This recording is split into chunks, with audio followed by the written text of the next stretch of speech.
May tanong ako sa'yo. Sige po. Paano kung pinakita ng barahan na may ibang babae si Kuya?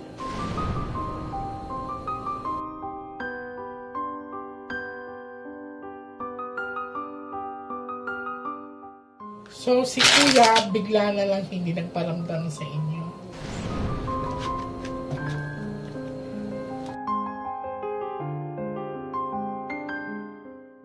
Pag lumabas ang bad luck card, ibig sabihin na hindi maganda nangyari kay Kuya.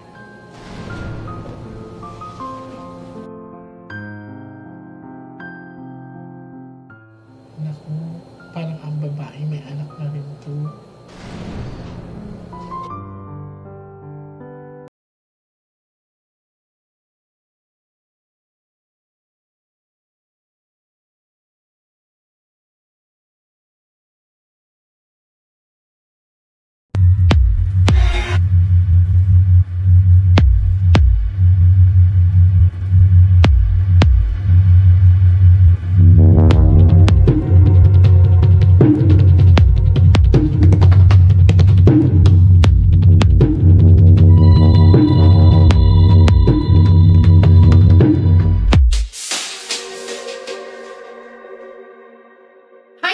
Astronauts Worldwide, ayan, so, gusto ko magpasalamat, no, sa lahat ng mga nagdasal regarding sa mga nangyari ngayong nagdaang araw sa bagyong dumating, and we are safe naman. So, gusto ko rin humingi ng paumanhin sa mga taong pumunta dito at late namin na abisuhan na hindi kami makakadaan. It's because of the flood na nangyayari. Gusto ko magpasalamat sa inyo sa pangunawa ninyo na na-cancel yung reading ko for how many days. And ngayon, medyo okay na yung panahon. Sana talaga, Lord, maging okay ang lahat, na sana maiwasan na yung mga ganitong pangyayari na, alam nyo yun, may mga nalulubog sa baha. Napaka-imposible na hindi mangyari, pero ayun. So, lagi tayong magdasal sa safety ng bawat isa. So, ngayon may tutulungan tayo, no, si ate. Gusto ko magpasalamat sa kanya kasi pinayagan niya tayong ma-record ang stories nila. And, excuse me muna sa mga nails ko kasi talaga sobrang busy. Hindi ko na napaayos. Yan, putol-putol na po siya. So, ready ka na, darling?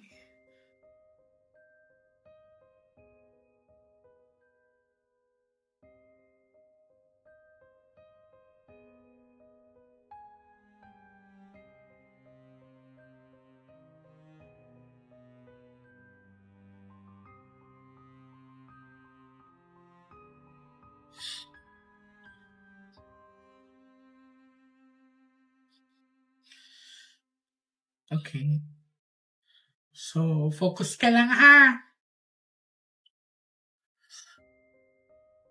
Pag may king dyan, siya na yan. Pick one card.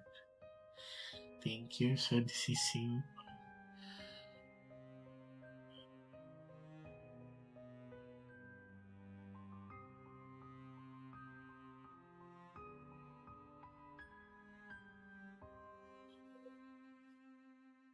Cut the cards into 3.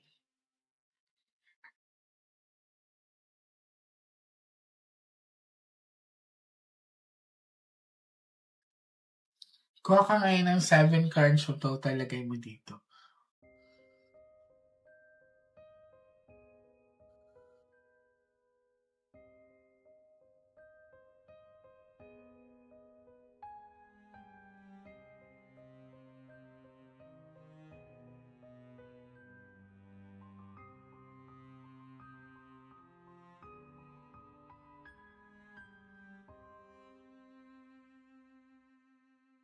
Ready? Oh. So, ikaw to. Medyo nag-aalala ka na rin. Ano? Kasi exhausted na yung energy mo. Ate, nakabalik siya. Nakabalik dito sa Pilipinas? ang sabi, di ba, pag lumabas ang Ace of Flower, you are the one who picks the cards. So, hindi nawawala ang asawa mo. Hindi siya missing. Okay? So, sa pinakita sa akin, hindi nawawala ang taong hinahanap niyo. Nakabalik siya.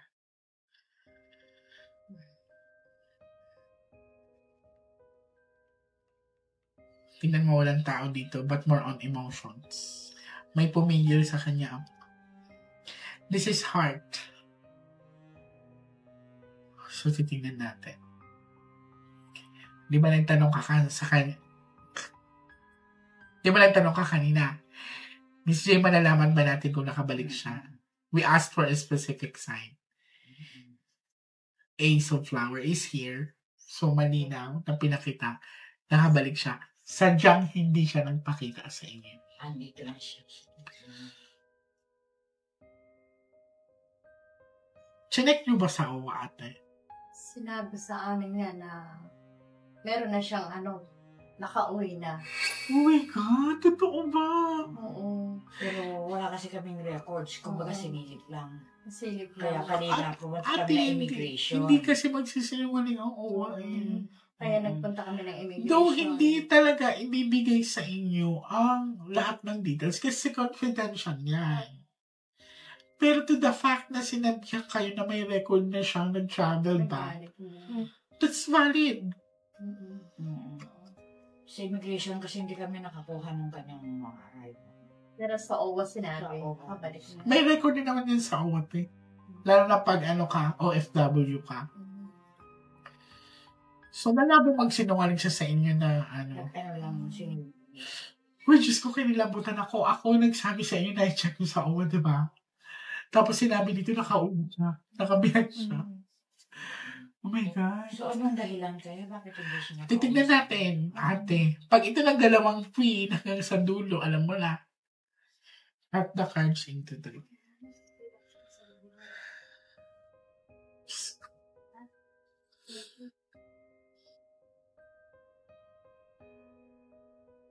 Kuha ka ng 9 cards of total. So, confirm, actually, tinanong nila sa OWA kung may travel history ba na pagbalik. And they confirm it that it's yes. And ang sabi din naman ng baraha na nakabalik.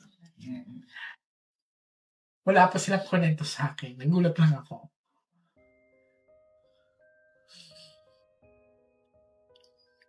Na nag-match yung cards. Ready ka na? Opo.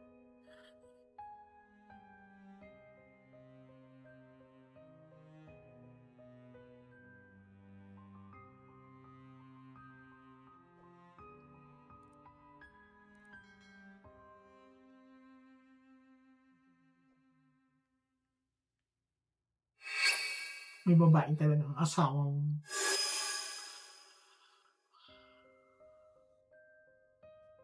Ano ko na? Mag-break ka na lumabas yung Ace of Heart. Okay. Baka nagsama to sila. Sana na. Di ba sabi ko sa'yo kanina, di ba pumigil sa kanya? Oo. Yan. Tapos di ba hindi naman ikaw to? You're Queen of Dark. May iba ang asawa mo. Ay, ako.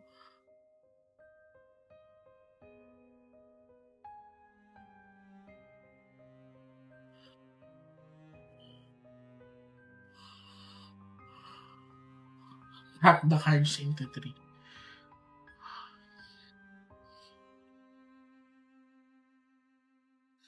So, kinonfirm sa akin ng baraha na the reason why kung bakit hindi nakauwi si kuya sa kanila, it's because sadya talagang hindi nagpakita.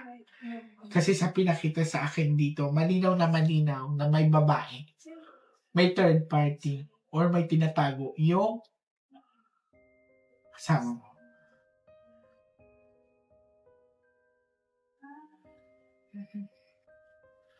Kuha ka ng last 12 cards sa total.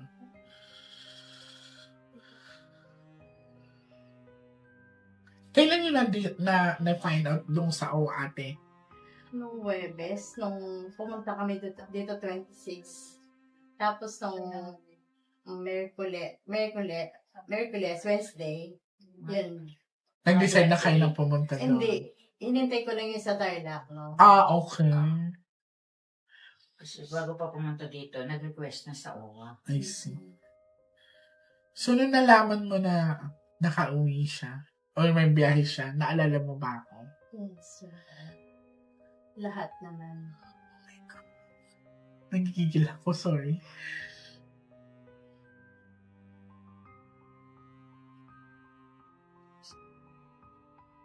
One more, darling.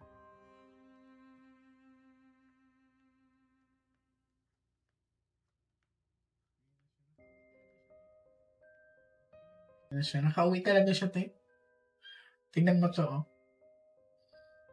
Kanina pa to, diba? And ano nga to, number 3?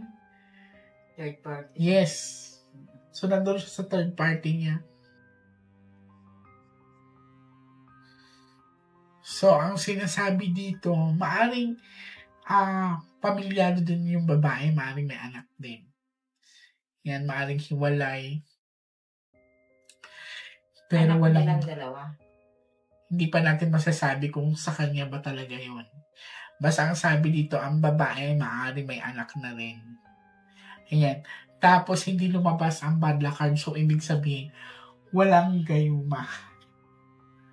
Kusa. Ayan. Alam mo, ate, ang ma-advise ko sa'yo, no? Ilang taon na yung panganay mo? 21. Naiintindihan na yung pangyayari. Choice ng partner mo yun. Okay. Magpasalamat ka dahil nakawala ka sa kanya. Ang importante na dito yung ano. Hindi kaya namin siya pwede hanapin.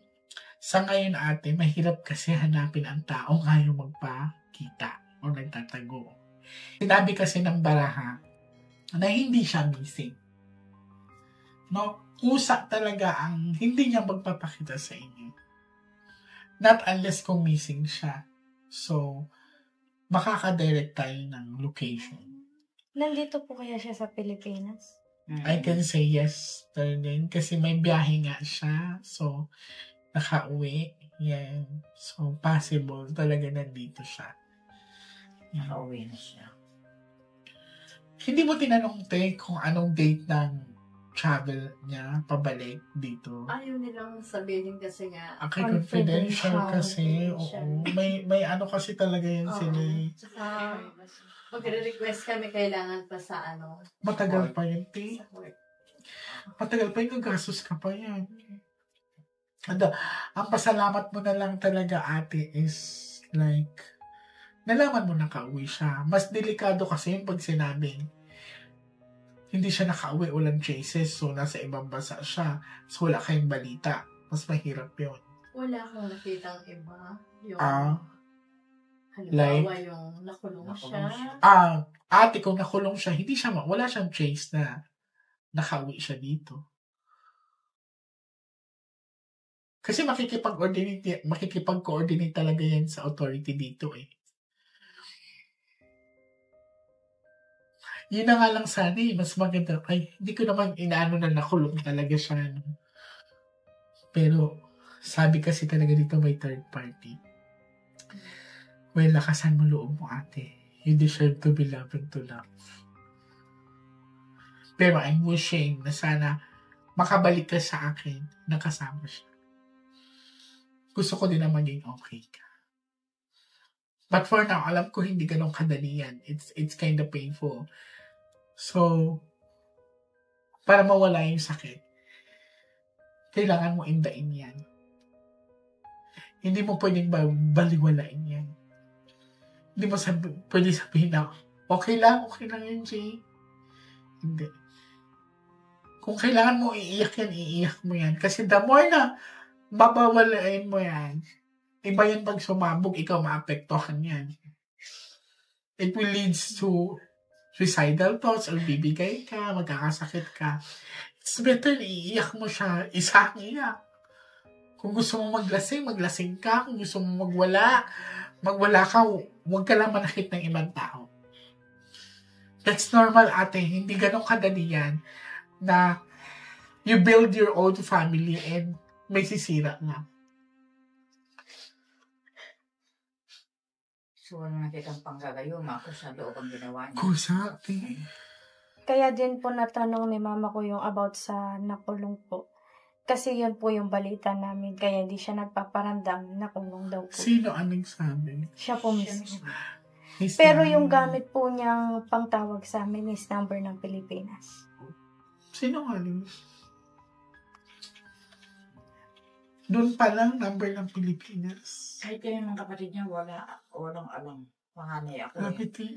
na ever since ako yung naging magulang nila Kumbaga, lahat alam ko sa mga kapatid ko. Pero this grabe, time, wala at talaga. support ka sa kanya. Pabangkin mo andito. Ang Hindi ko hirap naman na. kumonsintihin yung ganyang bagay. Salamat po. Alam nila yan. Mga hipag ko. Pero ate, what if kung bigla siya magpapakita sa'yo one day? Mag-uusap. Good. That's a good decision. Mag-uusap po kami. Kaya gusto ko siya magkita sana kung nasaan. Hanapin namin. Kaya lang, ang sabi talaga dito, hindi siya missing. Pero hindi ba natin pwedeng matrace, Miss J? Hindi. Ang sinabi lang, nakauwi siya. May biyahe siya. Nag-expect nga ako talaga na sana missing na lang talaga siya. Kasi at least, kaya natin tawirin. Pero ito kasi kusa That's the difference between kusa sa may gumawa. Okay? So, ang ganda na supportaan mo mama mo, ha? Yes po. She needs you right now. And, hindi naman sa kailangan mo din husgahan yung tatay mo. May mga bagay din na hindi natin naiintindihan. Mari nagkamali siya sa inyo, pero sana don't close the door of your heart sa tatay. Okay? Okay. Maraming salamat sa iyo, Darnay. Thank you po.